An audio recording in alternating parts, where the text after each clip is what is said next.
में हाथ खड़के पर खड़े करके बिजली के रेट आधे में हाथ खड़के पर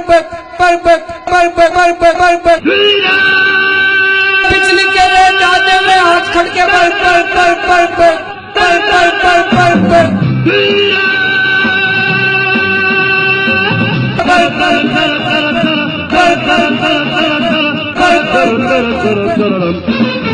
My question is, if you don't win the MCD election, नहीं, पर हम ऐसा क्यों सोचे कि नहीं जीत रहे हैं? हम लोग जीत रहे हैं।